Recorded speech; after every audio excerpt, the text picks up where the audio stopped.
If you made it through the first episode of Vampire Tales unscathed, you might think you're safe. But think again. Vampires aren't the only things lurking in the shadows of New Orleans. Oh, that? Don't worry. That's just my pet Rougarou. It's his dinner time. Anyway, cozy up, Folktowners, because tonight the ladies of Folktown are diving deep into the legends of the bayou's most fearsome creatures to tell you this tale.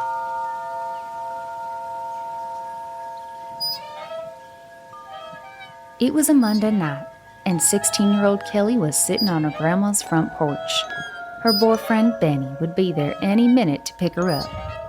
Kelly was always a little embarrassed when Benny came over to Grammy's house.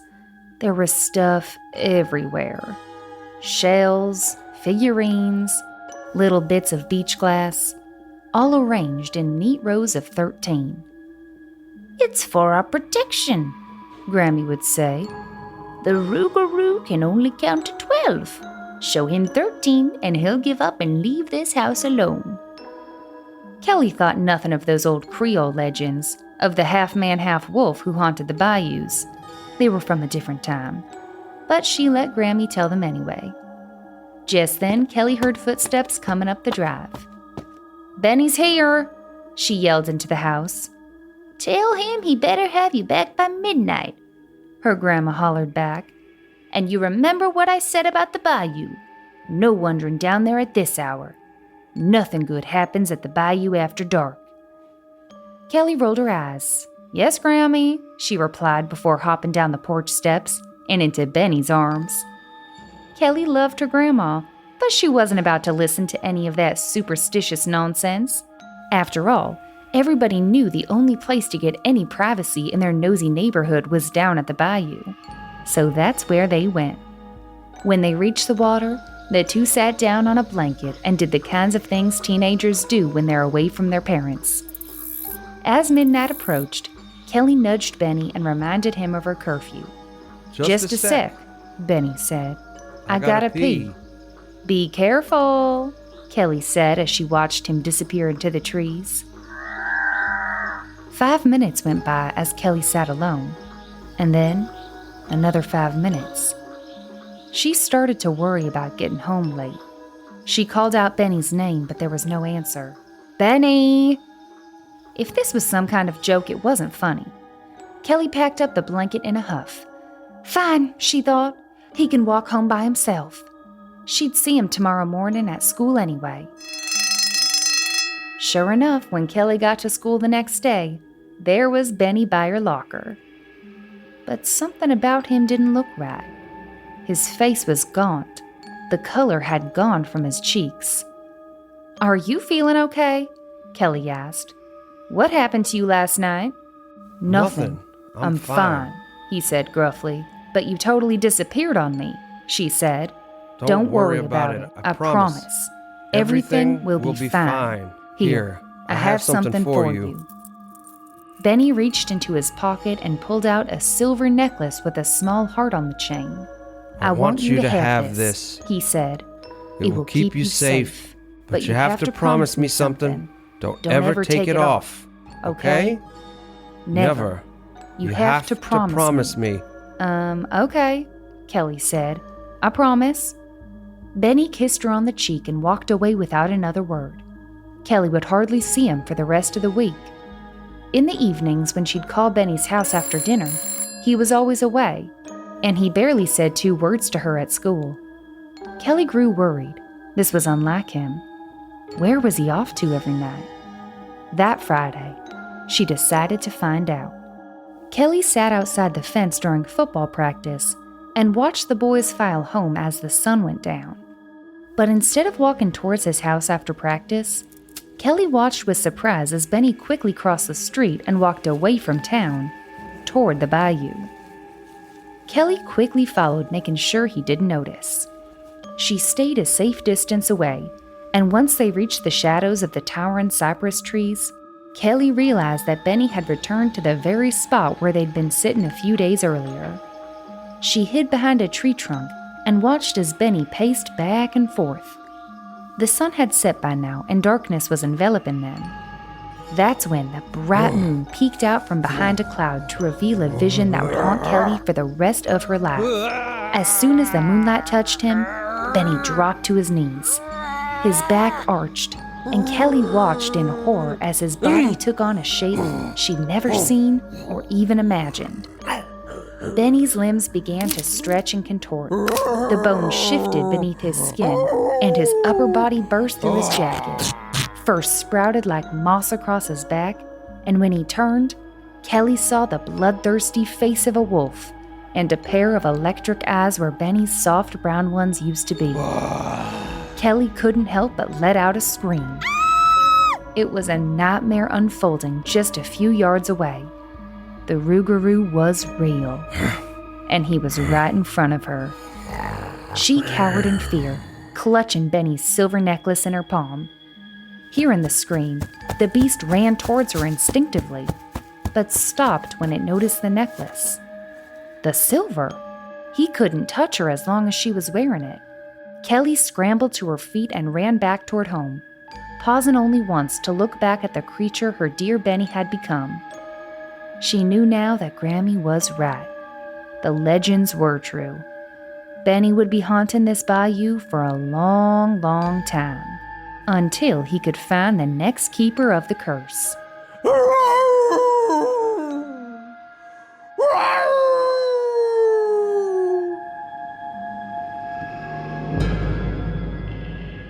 Welcome back. So we just listened to the Rougarou story with you guys, and Is it a full moon tonight? it must be. I think it might be. The bones snapping? Are you kidding me? That was disgusting.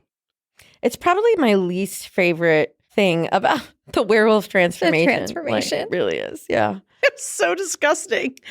We're obviously going to be talking about the creatures of New Orleans in this episode, and what a way to start than with the Rougarou. Yeah. I think we're all We're a little shook. We're all a little traumatized here. I mean, like, I'm getting flashes from not only like is it Vampire Diaries? Am I thinking it right? Yeah. Like Tyler, I'm thinking poor Tyler. Yeah. You know? Oh, Tyler. Yeah, you know, and but American in London, right? That famous scene, and I'm thinking of Monster Squad. I'm like, all these scenes are flashing in my mind of these The werewolf. Yeah. I hated that. There is there's commercial werewolves, which I know you're going to talk to us a little bit about werewolves, but like the Rougarou, not a cute, cuddly werewolf. No. Think terrifying Skeletor, right? That's what I'm like envisioning in my head. Like all the pictures we saw, and I know that you're going to talk about this, Deena, but all the pictures we saw of the Rougarou, terrifying. Yeah. Yeah, and I do need to stop it. I need to stop saying werewolf. Like similarities, yes, but weird. I am using the word weird. Differences, a Rougarou is not a typical werewolf, and this, brings us right back to that New Orleans Creole kind of culture that they got going on down there, and that French base that we got. So they talked about this bayou in the story, right? This like swampland. So maybe I'm a dork. I'm sorry, but here I am. I was like, let me get out my dictionary. I don't know what a bayou is. Did you?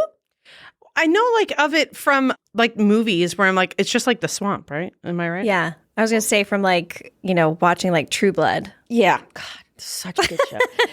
Stagnant body of water. Okay. Swampy, right? End of a creek-ish area. And in Louisiana, this is typically associated with like the area by the Mississippi Delta. Mm-hmm. So I found that it was actually, historians believe that the English and the French appropriated this word from the Native Americans that had originally settled this area. And That adds up.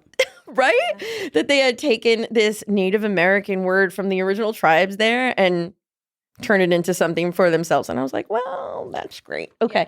So as I'm researching this, I found this to be the funniest thing. You know how when you go on Google now, you get these like AI overviews? Yeah. Right? Yes. So apparently when you're in Google and you get these AI overviews, you see the creatures of the bayou, okay? And literally, this is what's listed.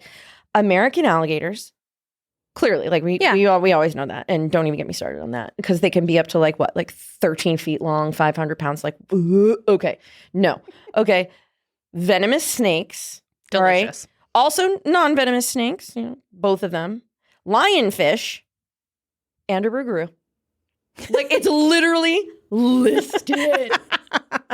It's the creature of the bayou. Yes. AI has even confirmed it. I mean, it is still listed as legendary, but if AI says it, I mean... It must be real. I mean, that Clearly. just kind of speaks to the fact that that clearly is a very popular, like, folklore of the area. So I don't even think you're ready for me to share with you how like steep it is. I'm actually just going to jump to the end because like I have to share this. It is so steep there. They have a Rougarou festival I want to go. Stop. every year. In There's- New Orleans? Yes. RougarouFest.org. That's wild. We could go. Like it hasn't happened yet. Next year we'll live stream from Rougarou Fest. I think we really should. and I'll get to that, eventually anyway. But like these people are proud of this. This is not, it's not a joke. It's not, like we're poking fun at this legend, like, oh, like, haha. No. These people are proud of their culture. And this is part of the culture. So it almost makes me think of, some movies where, they have these statues and things like that. And like, they really are proud of this. So anyway, to kind of give you that backstory, right, when we compare the werewolves to the Rougarou, like similarities in the way they look ish, right? But I don't know. The differences are really in kind of where we get like the transformation process. Like in that story, I heard him saying something about, so they're in the swamp, right? And he goes to pee, and then all of a sudden it was like he was attacked, and now he's giving his girlfriend this silver necklace, right? So what do we think happened there? Because he's alive, he's not dead. So he was bitten, fought him off, got away. Like what happened there? We're going to have to ask him. Yeah. Ask the Rougarou. I mean, Ask the Rougarou. so he's alive. And then it says at the end that he's roaming the swamp, like waiting to pass the curse. Well, that's the werewolf story, Yeah. right? The werewolf story is steeped in curses and living with this curse forever, right? Until you somehow die. And, we know that silver bullet story and blah, blah, blah. It's not like that with the Rougarou. We have this concept of, we're bringing back that like 13 object thing that we kind of heard in Charleston. Remember, what is with the number 13? I don't know. And it's so funny because it's in so much folklore that we've come across doing this podcast. 13 is like that unlucky number. Friday the 13th, everything bad happens. Like there's just some sort of, I don't know, the number 13 is. Yeah, it's interesting. Well, also, they don't just prowl the swamp. Apparently, they've expanded their territory since Katrina, just letting everybody know. Oh, great. Yeah. So Fantastic. bigger circumference there. But the transfer process isn't just about a curse. Apparently, a person who has been scratched even by a Rougarou has to stay one for 101 days and then can be released by just, again, biting, scratching, just transferring the variant. Well, now we To know what somebody happened to Benny. He got Interesting. scratched. Yeah. Yeah, Or a bit or something. right. But, he's not living with this forever. He's just got 101 days, man. You're gonna be good. That's That crazy. kind of makes me feel okay. You know Yeah. what I mean? You wouldn't mind being the Rougarou for 101 days? I don't think that's as bad as the werewolf. Yeah. That's pretty true. See, I always thought werewolves, it was like in their DNA. Like, and then when they kill somebody, whether it's on purpose or by accident, then it like sparks. That's Vampire Diaries right there, Yeah. right? Oh, I was thinking. I do love that though. Yeah. I was thinking about That's a lineage. Harry Potter. Fenrir Greyback attacks these little kids, and they turn into werewolves. But he got Professor Lupin, and Yeah. okay, That was my so- favorite one. Yeah, that was a good one. Yeah. So, but there's also a difference in the death as well, right? Like they said, burning is best. Oh, fantastic! Just FYI. But the Rougarou is not really dead until you've also decapitated it. But then others have said that you also need to completely mutilate it after it has also been beheaded. So, I mean, behead it, chop it apart, burn the body. Like Jeffrey just- Dahmer the shit out of it. But like, couldn't you just lock him away for 101 days and then like give him like a bad person to make and then just drop his head off, and then wouldn't it just end the cycle? So we now know that Dale would be the vigilante Rougarou. Yeah, and I mean there's plenty. It seems like there's also plenty of ways to protect yourself, which is great. I don't feel like you have that with a typical werewolf legend. I think it seems like in multiple cultures when it comes to werewolves, you're really just screwed. You know, they are the serial killers of the supernatural world. Mhm. And like really when you read about anyone that's been classified as a werewolf or a wolf of some kind, like they are the true crime people of the supernatural world. But men place a leaf in their wallet to ensure that they're left alone. Women can paint hexagons in the center of the floor of their houses. I don't know why we've gendered both of these, but apparently that's what happens. But also, why is it so much easier for A the guy? maple leaf. Is it He just has to put a leaf in his wallet. And then walk But around. the chick's got to do arts and crafts? Yeah. of course. We have, again, that 13, the small objects. They could be pennies, beans, or broom straws by your door. Oh, Reminds me of my boo hag. yeah. You know? Because, again, the Rougarou is classified as not being too bright. So now it's getting personal. I mean, poor he Benny. I know. He cannot count higher than 12. Like, why is it always going back to that? It's so wild to me. Then he'll get confused and not be able to count. And it literally, one thing I read, it says, the poor thing will be there counting all night until dawn when he must flee the sun. But, you know, a lot of this, it's all cautionary tales, right? This is all French Catholics started this saying, you know, like, it was something to do with Lent, that if people broke their Lent vows, that they would be cursed for a certain amount of time. So it was to try and get people to stick to their Lent I vows. would have been a Rougarou every year since I made my communion. Yeah. Yeah. But I don't hear the things about, you know, like the cycles of the moon and like the typical like werewolf. Oh, that's interesting. Yeah. Yeah. The moon plays such a big part in werewolf culture. Yeah. But I mean, I just think that's another cool fun fact about New Orleans. You know, we have Mardi Gras, and now we also have this pride in Rougarous. I mean, it's even a mascot, a basketball team, I believe, down there. That's crazy. And yeah, the New Orleans Pelicans.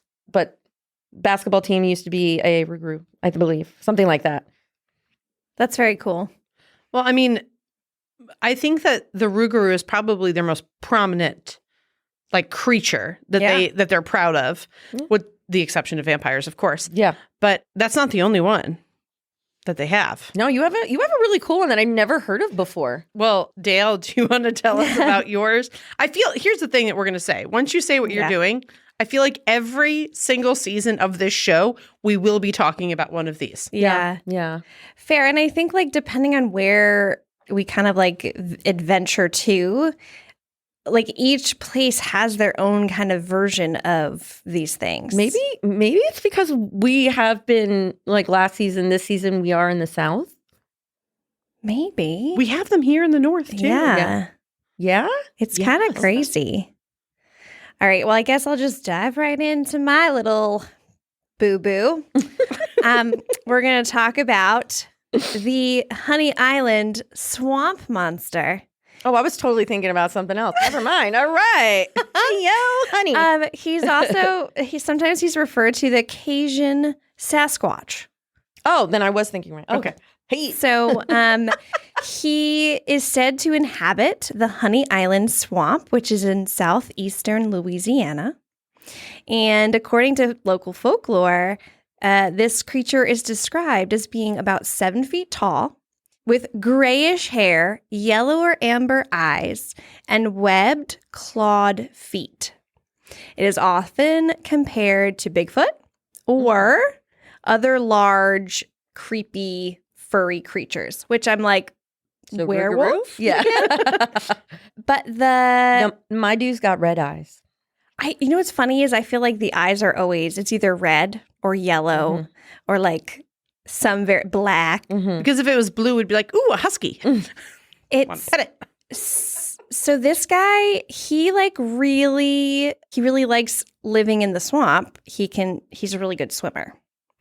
Really? And apparently there was a very famous sighting of this guy.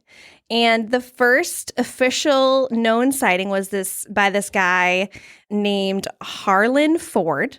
And he's a retired air traffic controller. And he loved to like explore the wildlife and, adventure around in this swamp area? In the swamp area. His first encounter of the Honey Island swamp monster was in 1963 while he was exploring with his good friend Billy. According to Ford, he and his friend Billy were deep in the swamp on a hunting trip when they stumbled upon something shocking. As they made their way through the dense swamp area, they noticed a large, shadowy figure ahead of them. At first, they assumed it was a bear. Maybe it was some kind of like a alligator. Alligator? I could see that. Big creature. But given the swamp's remote location, they were like, okay, it could be an alligator, but it's probably not a bear. So as they got closer, they realized it was definitely not any of those things. Ford described the creature as standing 7 feet tall, covered in gray matted hair, and walking straight upright like a man. Its eyes glowed yellow and amber, and the most distinctive feature was its webbed, clawed feet. The two men stood frozen, watching this creature move through the swamp. I think probably, can you imagine seeing something like this coming towards you and you're just kind of like, I'm just going to stand here and watch what happens. No, I would run. I would be out. So they just stand there and this creature just continues down the swamp and then disappears into the thick brush. So they're pretty shaken. Like they just saw this crazy creature coming towards them and then he just kind of goes off into the really thick brush. So what's crazy about this is not the first or last time this man sees this monster. In 19 Did it follow him home? Oh, that's what I was like. Did he follow him and Did then it adopt him? No. So it says He has a pet now. Yeah, he took him home. It's like a pet Rougarou. This is the Honey Island swamp monster.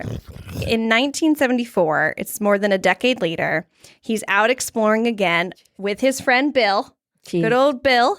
And they come across strange footprints in the mud. And the footprints were massive. He measured them to be about 12 inches long. They only had 3 toes. So really, really big footprints and 3 toe prints.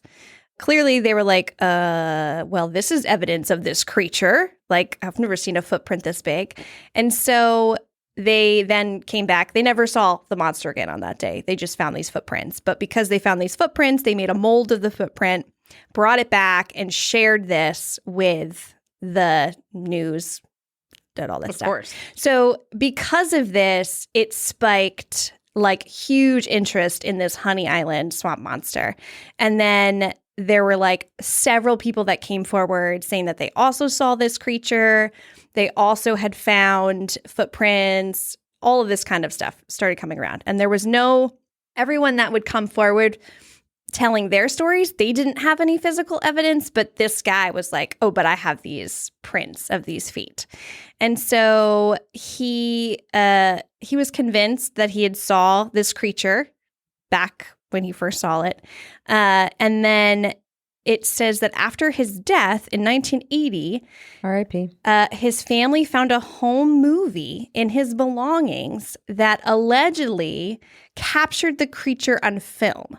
Though the footage remains not super, like, anyone that's seen the footage is kind of like, you don't really see anything. It's very blurry. It's hard to really tell what you're looking at. The 70s, so probably not Can you great. imagine? But because of that, the Honey Island swamp monster has kind of become a fixture of Louisiana folklore. And people like venture out into the swamp hoping to catch a sight of this monster. But what I found really interesting is this guy, like, he doesn't really do anything bad. Just walking around, man. Right? And so, like, people have these theories that the Honey island swamp monster might actually be some type of genetic like mutation, like something happened and this creature, was like a bad, the two animals got together and Oh God. created this little guy. Or it was a descendant of circus animals that had escaped. Dear Lord. There was a train wreck in the early 20th century, and they thought that maybe one of these animals mated with another, like a swamp animal, gorilla and a alligator. something? I don't know. I think train wreck is a pretty appropriate word right now. But like, obviously, there's no scientific evidence to prove these Where theories. did that theory come from? But I don't know. like that, But is it's such a just stretch. It's just, I would assume because there was evidence of this train wreck, people just were like, oh. Yeah, really. Oh, I know what happened. The monkeys got out and they went into the water And and they mated with with an alligator. They did an dance? alligator, Yeah. For the alligator? and a flamingo because, why not? Hey, Yeah. And leave the flamingos out of this. I threw that in there. Yeah.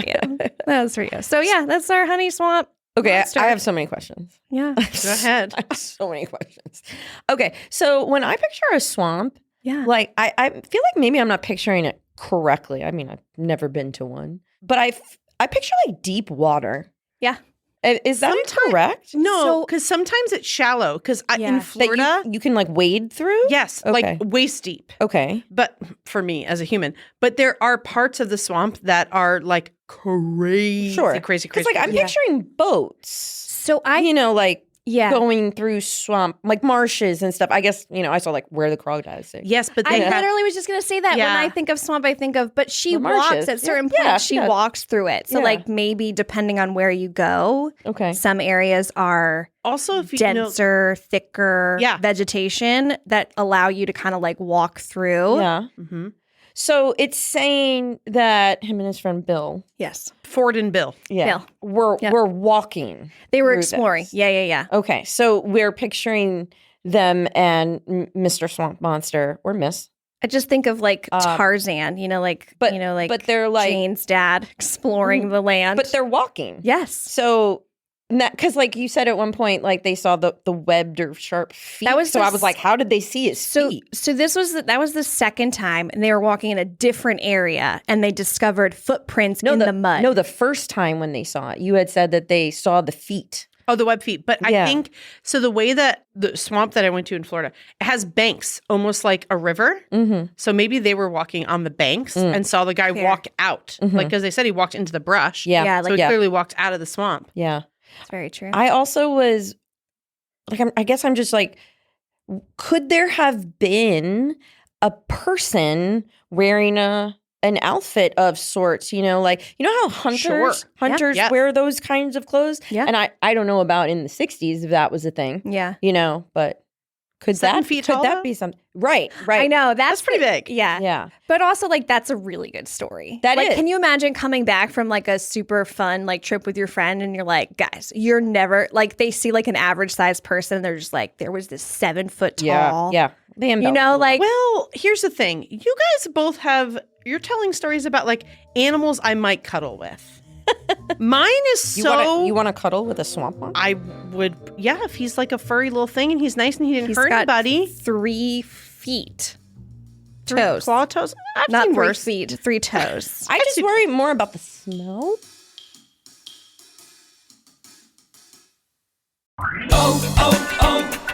O'Reilly. Need a little help? O'Reilly Auto Parts can help. Need advice? We've got advice. No matter what you need, we have thousands of professional parts people doing their part to make sure you have it. Exceptional customer service. Just one part that makes O'Reilly stand apart. The professional parts people. O'Reilly Auto Parts.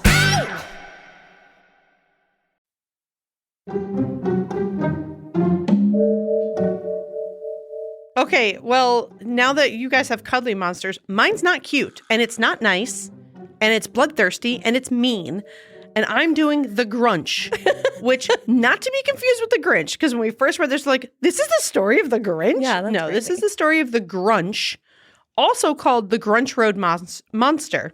Also, this article that I'm reading from is done by Dr. Elizabeth Harper, who is a cryptozoologist. That was not an option at career day. I would have chosen it, for the record.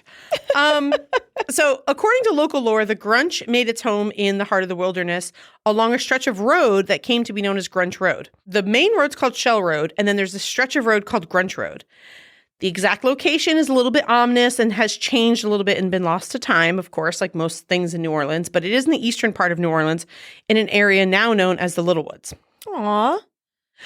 I love that for it. Yeah, he's so not cute. Oh. So there's like crazy serpentine curves on this part of the road. That's the part that's called Grunch Road. So there's this dude.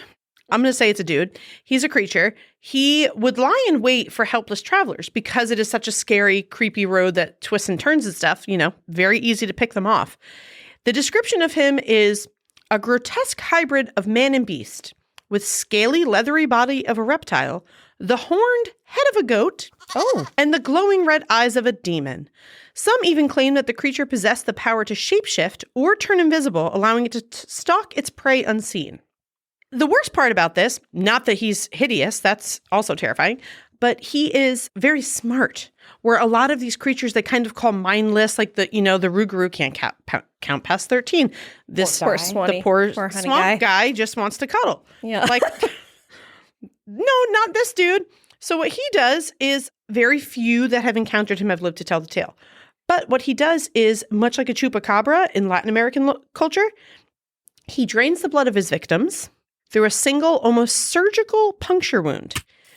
Sounds very vampire-esque. Very vampire-esque, but a single puncture wound, where Interesting. vampires are too. Right. By his mouth? I'm going to have to ask him. Livestock and pets are often his targets when it's not tourist season. Oh, no. So a lot of people would find scattered carcasses along the bayou, another bayou creature, drained of almost every last drop of blood. But of course, it's not limited to animals alone. There's many creepy tales of couples that venture down Grunch Road to get a little, and they were never seen again.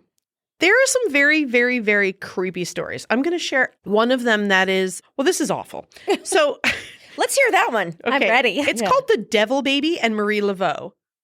Easter egg. Whoa. So one of the most popular theories trace the Grunch's birth back to the most famous voodoo queen, Marie Laveau. We will talk about her another time. She took in this deformed infant that was supposed to be the offspring of Satan himself, called the Devil Baby. Okay. Beautiful, beautiful. Glad she adopted. So, hoping to prevent this child from continuing to spread his evil, Laveau tried to castrate it in a dark ritual so that he could not go on to have babies and continue this line of horrificness. The Devil Baby, this is how she wrote it. The Devil Baby had its last laugh. That sentence alone, a devil baby laughing, enough for nightmares. But apparently, when she took his testicles off, the vital organs are said to be taken on a life of their own, sprouting a pair of fully formed grunches.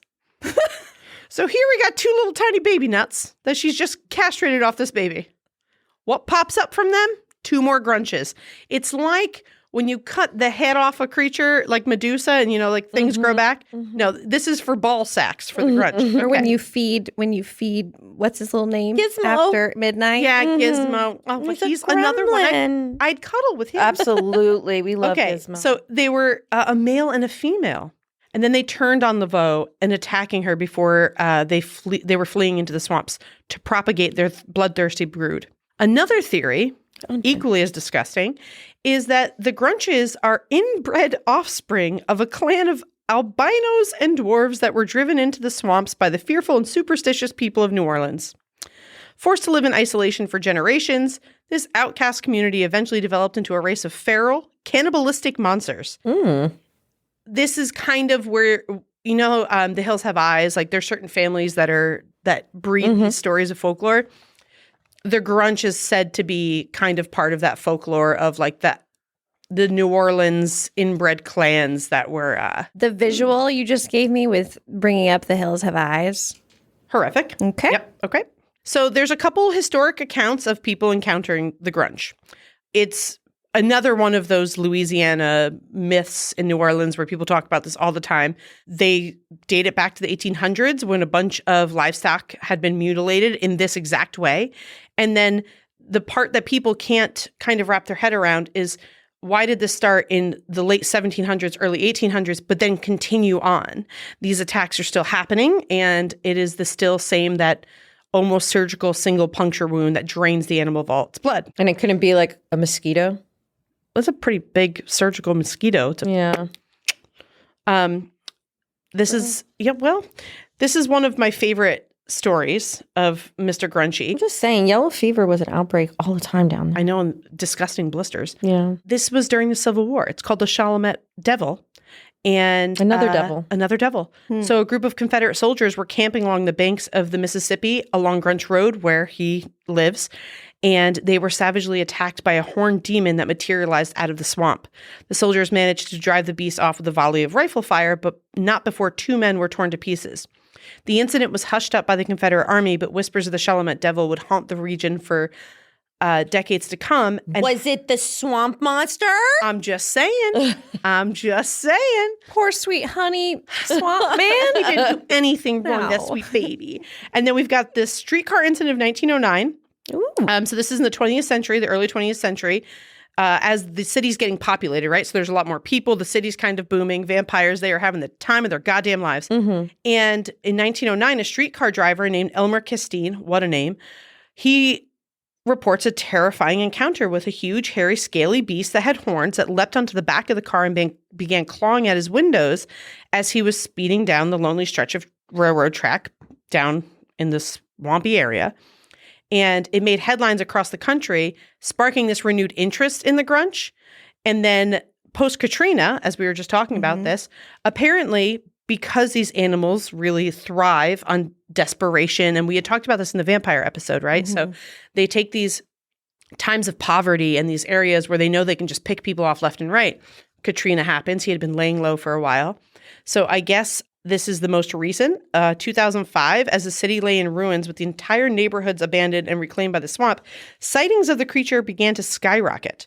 Some people even claim that the Grunch had been driven from its lair by the storm and was now stalking the flooded streets and the ruins of buildings, and that they found bodies that had this puncture wound and just kind of chalked it up to, unfortunately, not to be graphic, but in the hurricane, bodies were swept away and could have been impaled. But they found quite a few. And the people of New Orleans are like, that is not what that is. We know what that is. That's been haunting our city since the early 1800s, late 1700s. So, I mean, And this thing has horns. He's not cute, I'll be honest with you. And he's also kind of not, there's no, other than his nuts being cut off and him creating two little Grunches, there's really no story about how he was created or that I found.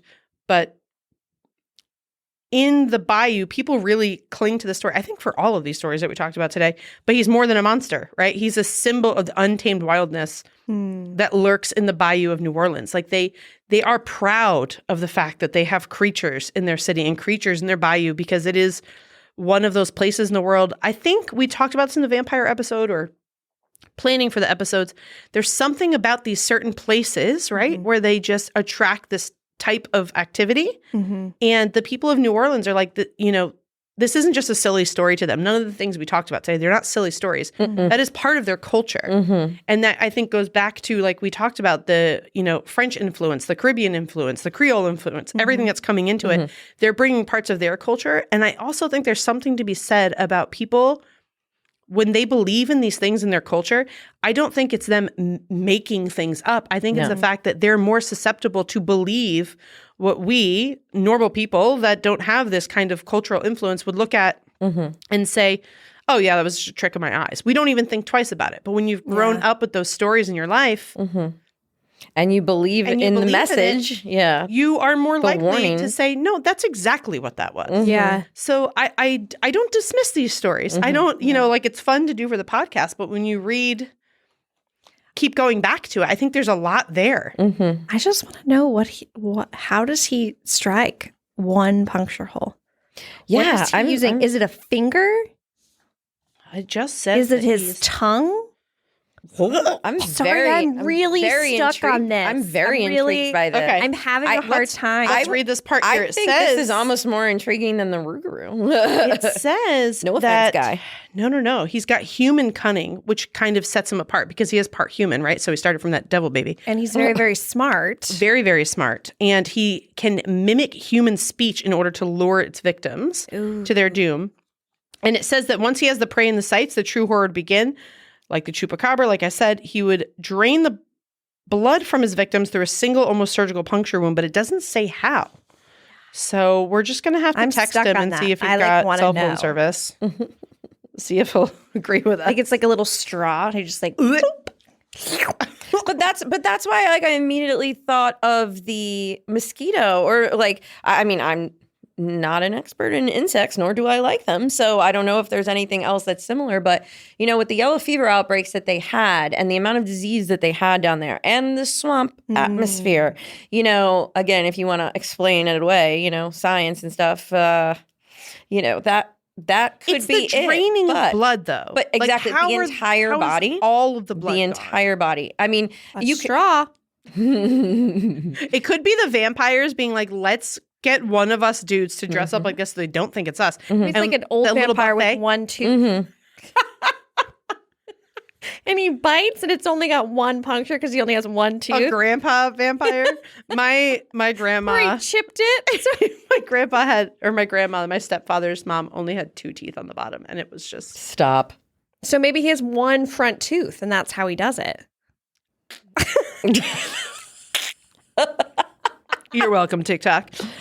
I'm just saying, like that one's actually really something that I would love to know, like where it originated from, because there's also so much West African origins that came over that I can see something like that having originated and maybe came through maybe from the Caribbean or something like that. Maybe we have that Haitian background, because again, that stuff is taken so seriously. Yeah. Like that is not stuff to joke with. And I think when we, bringing in Marie Laveau, which we'll talk about later, and getting into voodoo and things like that, when you're bringing up somebody that is, you're saying like half, almost sounds half human, but then has horns, and that's very, Scales. very devil-like, that's all very like, that makes me uncomfortable, that I'm like, I don't even want to make a joke about that. Like I don't like, The I'm going to have doctor- some weird dreams tonight. Yeah, Dr. Elizabeth Harper, she even talks about, like, the end of her article here says that, is the Grunch myth a reality? And she says that because she's uncovered so many eyewitness accounts of this and historical documents that paint the picture of this beast, and they all match up. That's always the weirdest thing, right? I mean, that could even be Native American from those original tribes. Absolutely. Yeah. She said that she's read articles in a 19th century newspaper to the hush whispers today of Cajun hunters, but there is a thought as a biologist, because that's what she is, and a student of the natural world, she thinks that perhaps this is some prehistoric beast that lives deep in the swamps that has yet to be discovered. Kind of like the way that we This is think. why I don't go in water. I know. You think about the ocean, right? Like how many Nope. creatures are No, I down there don't. that we don't know I still exist. She thinks that this could kind of be part of that, because the way that he's painted and the physical evidence just keeps popping up in culture again and again and again, and in different languages and in different stories. Maybe this is an actual creature, not a mythological creature, but like a real beast that lives in the bayou. So I don't know, pretty interesting. This one felt, Real. the description of him is very fantastical, with like the head of the goat and Yeah. the devil's baby's nutsack. But I think the likelihood of this being an actual creature that does this, pretty high. That's actually such a great segue for me, because you want to know something that I did find out that was real, that is really just cool, that I wanted to mention. Nothing freaky, but it really happened in New Orleans. There were real mummies. Wait, what? There were real mummies at Tulane. Is that how we pronounce the college? Yes. Right, Tulane? Yeah, real, not haunted. Like, I don't have any like, hey, really spooky things were happening here. No, there were really 2 ancient Egyptian mummies that were kept in storage that were forgotten about. And they eventually, I'm sorry. yeah, How do you forget that you have 2 mummies yeah. in storage? It wound up being, from what I remember, I think it was a teenage girl and it was an older man. And I think That's never a good setup to a story, by wild. How did they discover The them? articles that I found were from, I want to say, the early 2000s. The last article I found, I believe, was from 2017. So I haven't seen anything of recent years, but they're still trying to figure out who these bodies were. And how they got there? Not how they got there. I think they were originally doing research with them, and then literally, like, the research kind of Like lost funding or dropped something, off. and then One of the articles was the funniest thing. The title was the funniest thing I've ever read, that like these mummies have lived through like 3 Super Bowls. Like I was just like, this is wild. And then like they were put in storage and kind of like backlogged, we'll say. And then, you know, somebody circled back and was like, yo, why haven't we followed through with this? And now they're going back and trying to figure out who these people were. wow. Yeah. Real life mummies, people. Well, That's wild to me. That is wild. Still perfectly preserved. It's fascinating. I mean, I kind of love that stuff. yeah. Same. Freakishly, I want to see it. Like whenever they find bodies. No, there were pictures. Okay. You can see it. All right, we'll put them up on the Yeah. gram. Also, I think it's very funny that we made Deena do the Rougarou story because she's terrified of werewolves. Mm-hmm. Absolutely terrified. I've been scared of. But like Jacob? No, I was totally Team Jacob even during my Twilight phase. Like real men don't sparkle. I'm sorry, Dan. No, they don't. Yeah. It's true. I had a shirt that said that at one point. Yeah. I also realized, like, I am like queen of the graphic tee, you know, Yes, you and I'm very sad that I definitely must have like gotten rid of some, like, as I've gotten older and stuff. I definitely had a shirt at one point that said, screw being a princess, I want to be a vampire. Well, we'll have to get you another one. You know what? We'll throw that on some merch. Yeah. But no, ever since I was younger, and it really like stemmed from, do you remember Monster Squad? Of course, I loved Monster Squad. Yeah. Wolfman's got nards. Yes. But that scene, you know, of the Wolfman transforming in the phone booth That got you? terrified me as a child. And you can even ask my mom. She was like, why do I let my daughter watch these things? Because I'd be like up for days, terrified. But would it stop me from watching them? No. And you love Absolutely scary not. movies now. Absolutely love them. Yeah. I mean, it's very hard to find a good werewolf movie, though. You know, I was just saying Yeah. that. Like, I can't think of a single scary werewolf movie that actually was well made. CGI, in my opinion, really ruins it. I can't. Like, it Agreed. just seems It's not so the same. fake. Yeah. You know, and I mean, like, I'm not saying American Werewolf in London. Like, No, that, I love it, but it is what it is. I'm not saying that looks real, but it was just incredibly done. Like, that transformation scene was incredible. Yeah. For its time, especially. So maybe there needs to be a Rougarou movie made. That would be wild. You know, there was something that I saw. Now I have to reference back my notes because I know I'm never going to be able to pronounce this without looking at it. But do you know there is a real life condition that some people say, if you want to, again, like, explain it away, when they try and, like, physicians say that people could be suffering from this as a genetic disorder to try and explain if somebody is like saying that they were werewolves. Like, I don't know how I'm explaining this, but it's called hypertrichosis. Huh. And it's essentially when hair just basically covers your whole body. And you start getting these like wolf-like features. And there was this movie, and I believe it's pronounced Were, but it's spelled W-E-R. So I believe it's pronounced Were. And I actually really enjoyed it.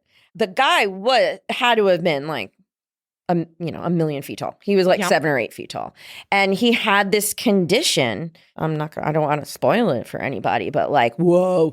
Okay. It was, I know exactly what you're talking about. that was the one that I was like trying so hard to like find the name. Did you watch it? I did. Dude. I didn't watch it. What did you think of it?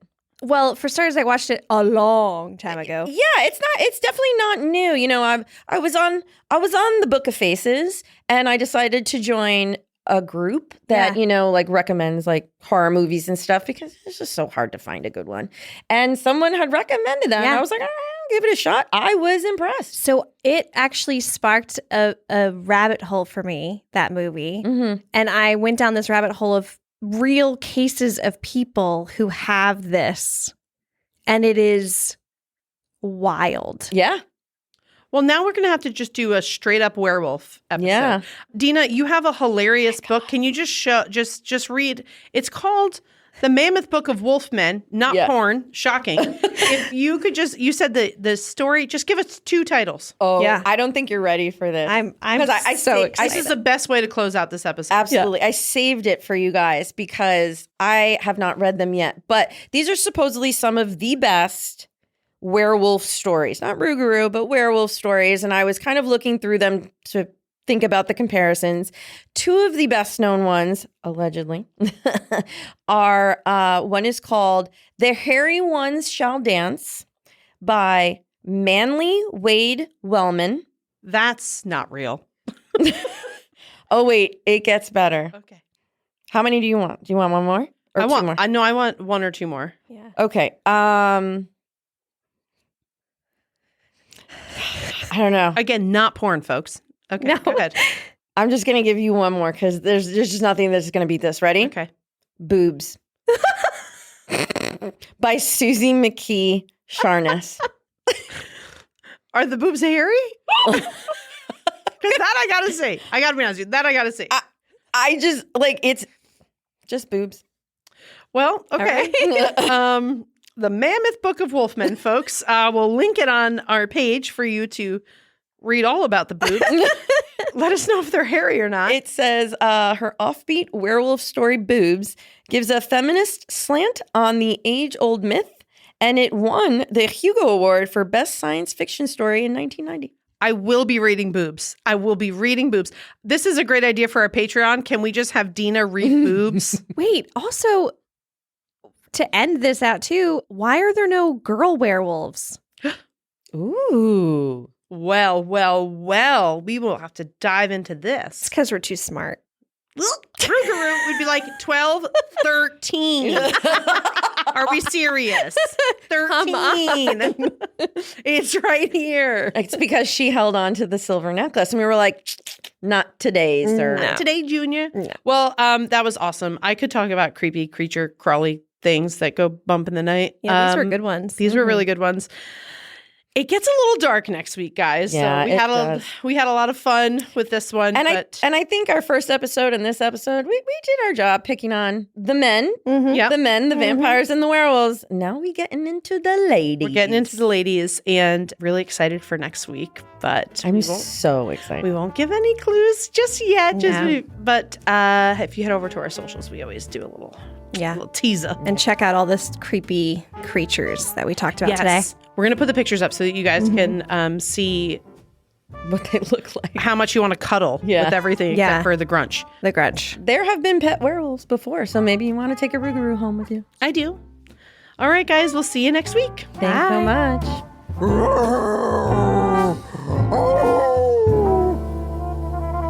Folktown is a production of Gotham West Studios. Our editor is Katie Yonner. Our associate producer is Grace Heerman. Our senior content producer is Kyle Bosch. Our director of marketing is Dayelle Watts, and our executive producer is Tommy West. Find us on Facebook, Instagram, and TikTok at Folktown Podcast. Most tax pros leave a message. It's Jane. I'm moving on to a TurboTax expert who beat your price. Adam Devine, tell him how I feel. Hey, tax pro, she's been thinking twice. Best believe TurboTax will beat your price. This is a tax break. Switch to a TurboTax Live expert and we'll beat what you paid your pro last tax season. Make the switch at TurboTax.com/beatyourprice. TurboTax full service only. Sign up by 12/20/2024 and file by 4/1/2025. Full details at TurboTax.com/beatyourprice.